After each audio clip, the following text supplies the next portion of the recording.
IHSG kembali tembus 6.400. Indeks harga saham gabungan menguat 2,78% sepanjang pekan dan ditutup di level 6.409,65 pada Jumat. Penguatan ini ditopang sejumlah saham berkapitalisasi besar, dengan DCI menjadi kontributor terbesar, disusul BBRI dan AMMN. Sementara itu, DSSA dan VKTR mencatat lonjakan masing-masing 14,71% dan 21,23%. Sektor infrastruktur juga menjadi penggerak utama dengan penguatan 2,17%. Di tengah penguatan IHSG, rupiah ikut menguat ke Rp17.897 per dolar AS, meski cadangan devisa Indonesia sedikit turun menjadi 145,3 miliar dolar Amerika. Dari sisi teknikal, sinyal IHSG mulai positif setelah MACD membentuk Golden Cross, namun kondisi overbought tetap menjadi perhatian. Jika mampu menembus MA 20 mingguan di sekitar 6.488, IHSG berpeluang melanjutkan rally dan menguji level 6.500 pada pekan depan. Apakah momentum bullish ini masih akan berlanjut? Apa motivasi dan lain-lainnya kami sedang perdalam. Apakah misalnya ya tentu saja ada dua nih motivasinya, motivasi mensrea kejahatan atau yang satunya. Kalau mensrea kejahatan mungkin dia niat mau nyuri misalnya. Atau bisa jadi misalnya kami menduga ini yang katakanlah dugaan yang bukan pelanggaran pencurian atau tindak pidana korupsi adalah dia hanya ingin ngirim ke banyak rekening supaya kelihatan serapan anggarannya tinggi. Nah, jadi anggarannya terserap banyak gitu, jadi kemudian serapan di BGN-nya tinggi sehingga supaya ada dicek itu kira-kira serapan tinggi itu adalah sama dengan prestasi yang baik dari sebuah lembaga. Itu kami sedang mendalami ini ya. Dan manakala ada indikasi mens rea, ada indikasi niat jahat untuk nyuri, ngentit atau nyolong tadi, maka ini kita serahkan kepada penegak hukum.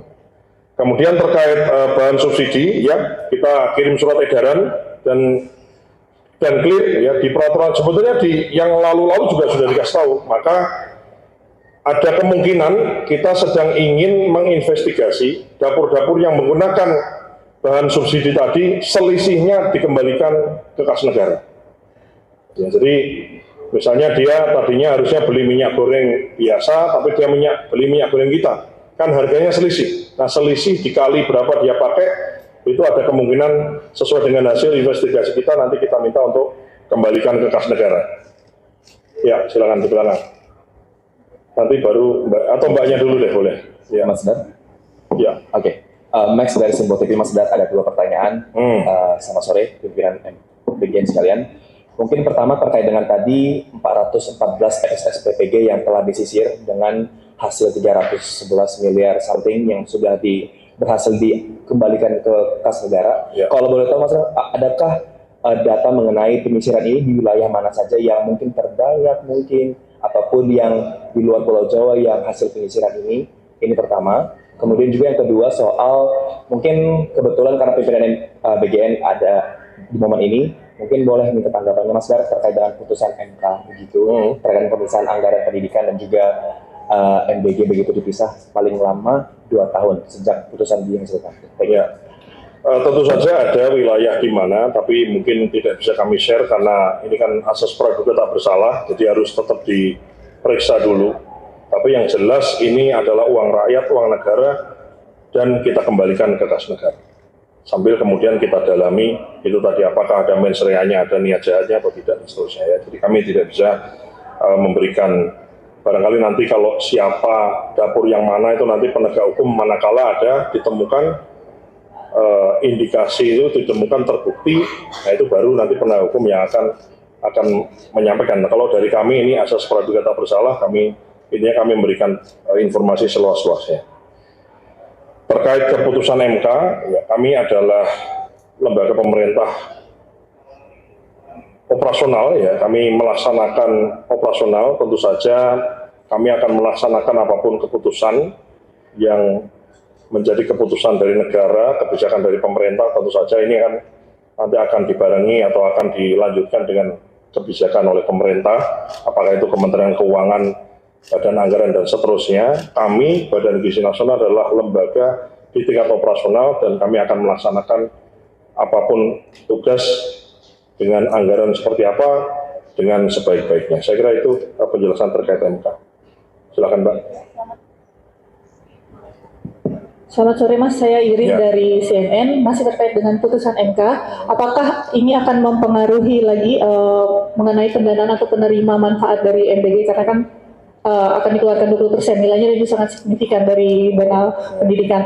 Kemudian fokusnya apakah akan berubah, mulai fokus lagi ke daerah 3T seperti itu, karena beberapa masyarakat meminta sebenarnya yang paling dibutuhkan MBG kan adalah di daerah 3T atau kawasan yang mengalami bencana. Terus pertanyaan kedua adalah mengenai kemarin Mas, yang pegawai BGN yang akan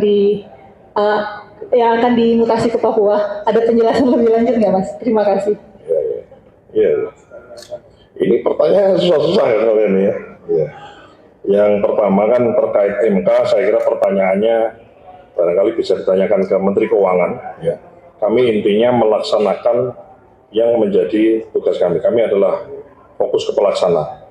Sampai dengan sejauh ini, tentu saja yang sudah berjalan kami pastikan untuk berjalan dengan baik. Kemudian sebagaimana saya juga kemarin preskon, 3T ini kemudian kami sisir dari data Kementerian Kesehatan.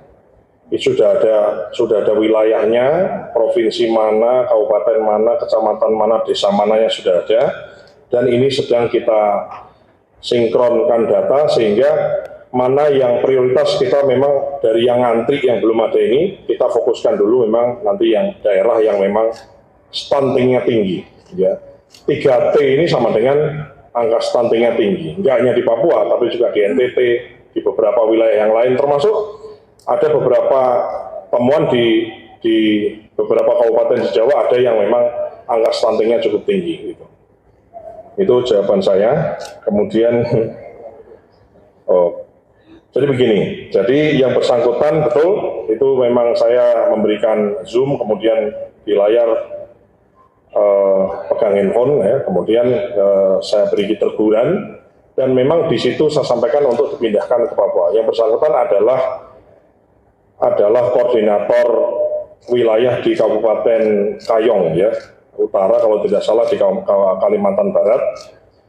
Dan di situ saya sampaikan memang untuk dipindahkan ke Papua. Setelah kami cek, ternyata di Papua itu tenaga SPPG atau tenaga SPPI-nya itu ternyata oversupply, artinya tenaga SPPI dengan dapurnya belum begitu banyak, sehingga tenaganya oversupply, sehingga kami tidak pindah ke Papua, tapi kami pindahkan ke daerah lain. Jadinya kami pindahkan kalau tidak salah ke Sulawesi Selatan, yang dimana memang ada kebutuhan tambahan tenaga SPPI di tempat itu, gitu kira-kira. Lain-lain? Ya, kamu. Ini langganan di Kementan ini beliau nih. Selamat sore Mas Dar, saya Marti dari CNBC. Izin mau follow up terkait dengan usulan beras fortifikasi khusus MBG yang kemarin diusulkan Pak Dirut Bulog ya. Itu usulan tersebut kan sudah disampaikan ke Mas Dar juga. Itu tanggapannya seperti apa, dan selanjutnya itu nanti usulannya akan diteruskan kemana, dan apakah memungkinkan itu usulan tersebut direalisasi gitu Pak? Terima kasih. Baik. Saya jawab, usulan dari Dirut Bulog itu bukan beras SPHP, bukan beras stabilisasi harga pasokan pangan, bukan. Yang beras medium SPHP bukan, tapi yang menjadi usulan beras Bulog adalah beras premiumnya Bulog.